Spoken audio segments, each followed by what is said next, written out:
In Spanish, its name means the Meadows. You might know it as the entertainment capital of the world, Lost Wages, or simply Sin City. Of course, I'm talking about fabulous Las Vegas, Nevada. On average, 42 million people visit Las Vegas every year, and I'm one of them. I love this city. The sights, the sounds, the shows, the people, the history. I want to share all of it with you. Taking you to the world-famous Vegas Strip and beyond, my name is Jeff, and this is the Jeff Does Vegas podcast.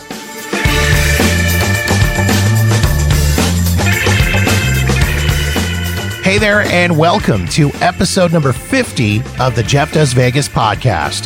Thank you so much for hopping on board this podcast adventure to what I like to think of as the best city in the world, fabulous Las Vegas, Nevada. Before we get rolling for this episode of the show, I want to thank my guest from the last episode of the podcast, Tim Arnold, the founder of the Pinball Hall of Fame. It was awesome getting to know Tim, chatting about his start in the pinball and arcade business, as well as the history and the future of the Pinball Hall of Fame. If you haven't had a chance to listen as of yet, jump into the archives wherever you get your podcasts and search out episode number 49, or head to the website at jeffdoesvegas.com. All right, here we go.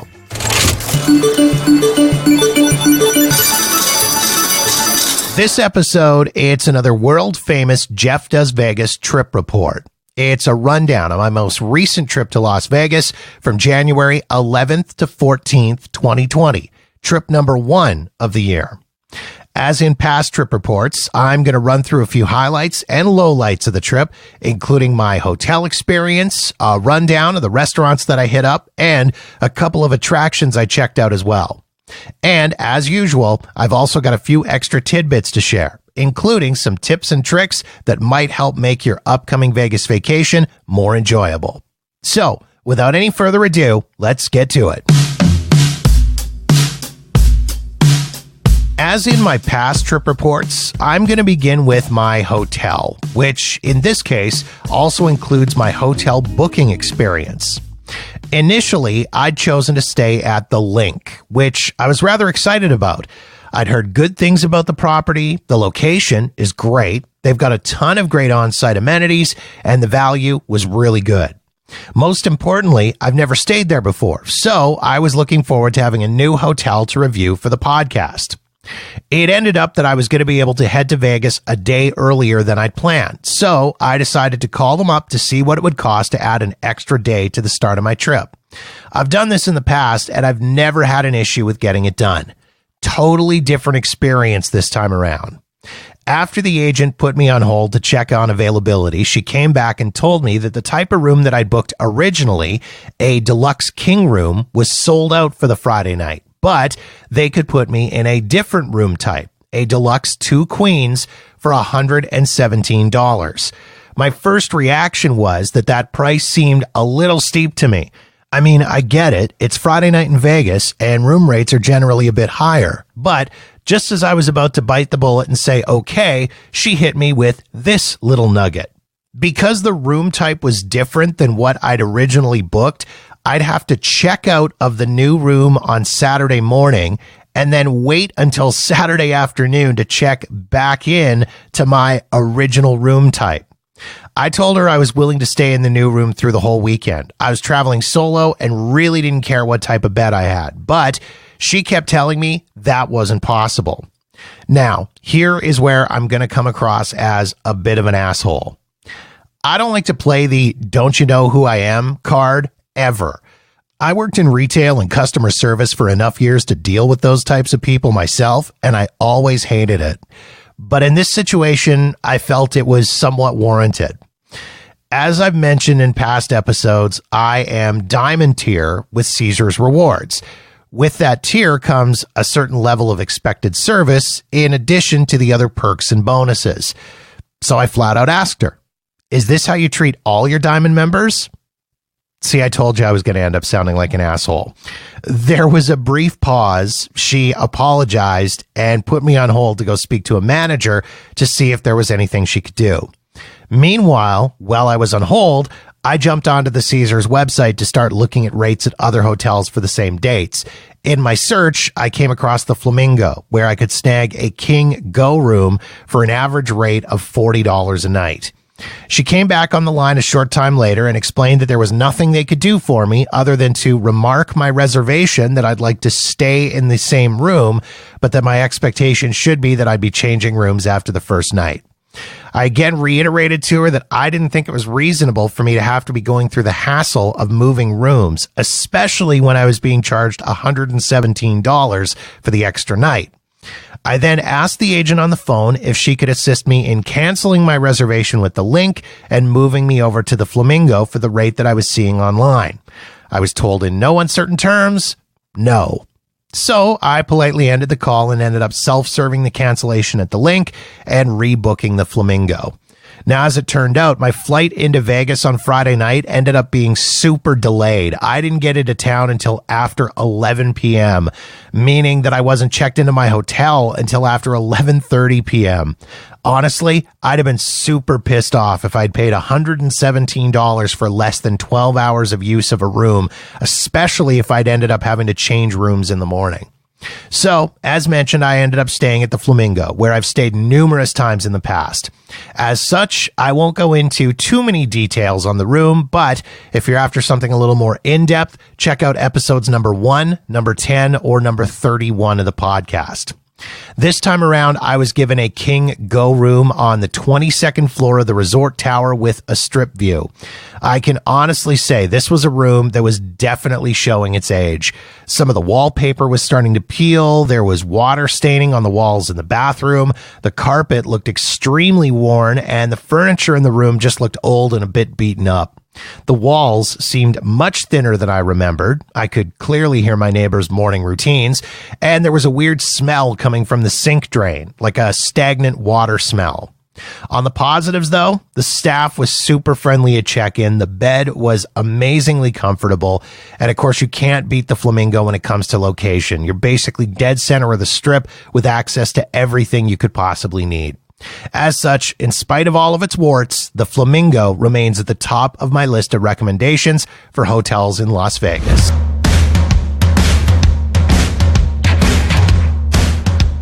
And up next, it's time to talk about what is easily my favorite Vegas topic, food. This time around, being that I was on my own and in town for such a relatively short period of time, I didn't really have a chance to check out any new spots. So, much like the network TV schedule between the months of May and September, this trip report is full of a whole bunch of repeats. We'll start off with Guy Fieri's Vegas Kitchen and Bar at the Linq. I've reviewed this spot a couple of times in the past, specifically in episodes number 1 and number 24 of the podcast. It's one of my go-to breakfast spots, and I've raved about how amazing the Fieri family French toast is, and I still recommend that to everyone. This time around, though, I decided to change it up and give the Big Bite Burrito a try. It's a breakfast burrito jammed with scrambled egg, chorizo sausage, and tater tots with a side of homemade tortilla chips, cheese, and guacamole.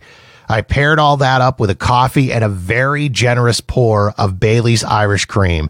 All of it was fantastic and made for a great start to the day. Next up, it's Reraw Irish Pub at Mandalay Bay. I don't think there's much more I could say about Reraw that I haven't already said. New favorite Irish pub, blah, blah, blah. Food and atmosphere amazing, blah, blah, blah. Absolutely love the place, blah, blah, blah. If you want to go in depth on this one, jump into the archives and check out episodes number 24, 31, and 44. Next, it's Evel Pie on East Fremont Street. I reviewed this place all the way back in episode number 10 of the podcast and hadn't visited since. However, it's been on my to-do list to make a repeat visit for a very long time. For the unfamiliar, Evel Pie is located downtown on Fremont Street, just east of the Fremont Street Experience. It's named for stuntman Evel Knievel, who famously attempted to jump the fountains at Caesar's Palace on a motorcycle back on December 31st, 1967. Side note, he failed. The restaurant actually works in partnership with Knievel's estate and son and features a huge collection of Evel Knievel memorabilia. It's also a great spot to grab a slice and a beer if you're downtown, which is exactly what I did. The quality was amazing. The price, fantastic. I dropped just $11 for a huge slice of Hog Heaven pizza and a Budweiser. If you plan on spending any time downtown on Fremont, I would highly recommend you check this place out for yourself. Next, let's talk Wahlburgers at Bally's. This is another spot I reviewed back on episode number 10 of the podcast that I finally made my way back to. Once again, I had the originally from Dorchester burger with a beer, and I split a side of tater tots with a buddy who happened to be in town at the same time as me. As usual, the food was awesome, atmosphere is fun, and the service was great. If you're after something good and simple and somewhat reasonably priced, you should absolutely hit up Wahlburgers and try it for yourself. And finally, Gordon Ramsay Burger at Planet Hollywood. I've reviewed this place twice before on episodes number 10 and number 24. And previously, it always had great experiences here. Gordon Ramsay Burger has traditionally been one of my go-to spots when I'm in town. This time, however, was a totally different experience for me. As per usual, there was a huge lineup for dinner, but being solo, I asked if I could just grab a seat at the bar, which was exactly what I ended up doing. I sat there for close to 10 minutes before I was even acknowledged by the bartender, who walked past me a bunch of times. Then, when he finally did speak to me, he came across as really gruff, bordering on rude. The food came out relatively quick, but the bartender never once checked on me to see how my food was or to ask if I needed another beer or a refill on my water. And if I'm being honest, the burger was just all right, and the onion rings were subpar. For now, I'm just going to chalk it up to them having an off night, and I'll likely give Gordon Ramsay Burger another chance on a future trip.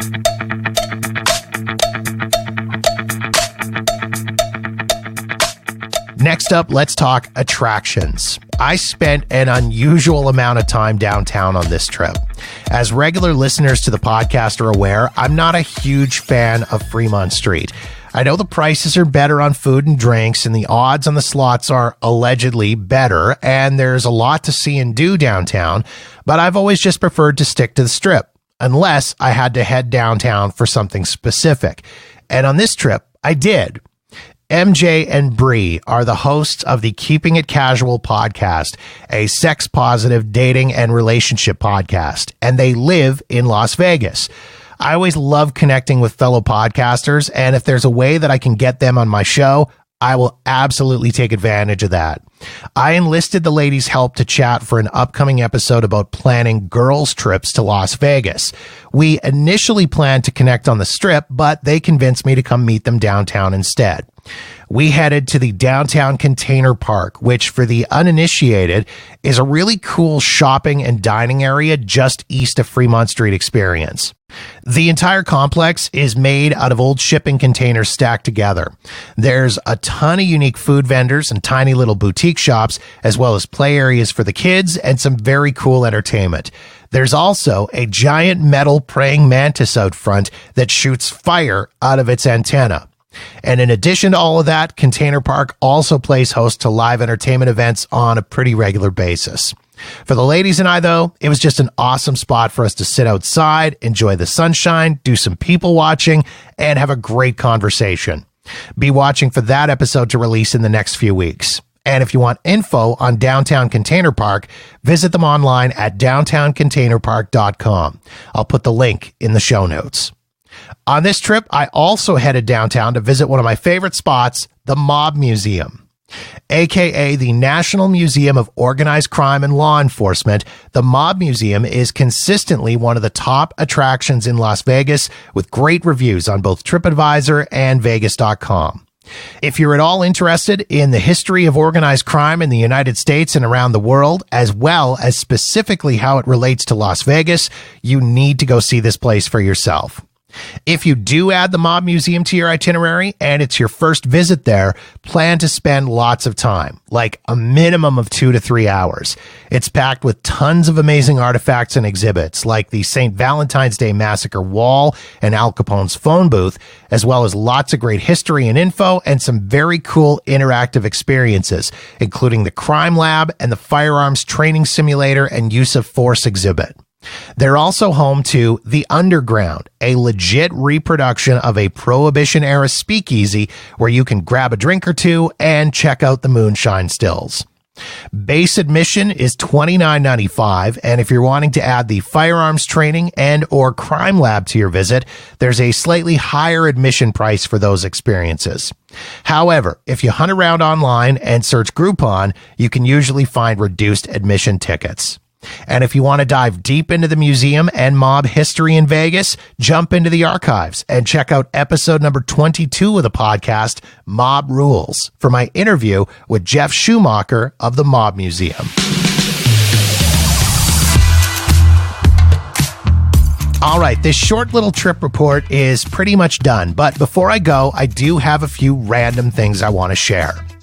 First off, in past episodes, I've harped on everyone about the proper way to cross the street in Las Vegas and how important it is to follow the traffic signals. On this trip, that was really driven home, as a pedestrian was actually hit and killed at the intersection of Las Vegas Boulevard and Desert Inn Road, just north of the Wynn. According to police, a man was trying to run across the street, crossing against the light, when he tripped and fell and was hit by a car. And I wouldn't be exaggerating when I said I witnessed at least a dozen near hits all along the strip, all of which were the result of people not following the traffic signals. This trip, I also got to experience my very first ever jackpot win and hand pay. I managed to pull $1,350 out of a single Payline $1 slot machine with a $3 bet. And it actually hit on my very first spin on the machine. I'd been playing the penny slots previously and was down to $37. So I cashed out of there and thought, what the hell? I'll give it a couple of spins on the $1 machine. When it hit and I saw how much I'd won, it took a couple of seconds for it to sink in. My brain was still in penny slot mode, and I initially thought, oh, $13.50. That's nice. And then it hit me. Now, the toughest part of winning a jackpot was knowing that they were going to withhold taxes on the win. 30%. So my $1,350 turned into $945. But as a Canadian, I can actually work to get those taxes back. I've already been in contact with a couple of companies here in Canada who work on that, so it'll be an almost full jackpot at some point. And I'll be sure to share the progress of that claim in future episodes of the podcast. And finally, on the gambling theme, I was able to connect with Heather Ferris on this trip. Heather is the CEO and founder of Vegas Aces, an online dealing and gaming school based in Las Vegas. And she was a guest on one of the early episodes of the podcast, episode number 13 to be exact, where we talked about my fear of table games, and she taught me about playing blackjack as a novice. Heather hosts a live stream on YouTube every Monday where she teaches a new game, and she invited me on to learn how to play craps. We connected at the UNLV Gaming Lab, and I have to say I had an absolute blast. Heather is an amazingly patient teacher, and we had a lot of fun. I'll post the link to the live stream video in the show notes. Side note, I also had a conversation with Heather for an upcoming episode of the podcast on the topic of cheating at gambling and when skill becomes cheating. Keep an eye out for that episode to drop in the next few weeks.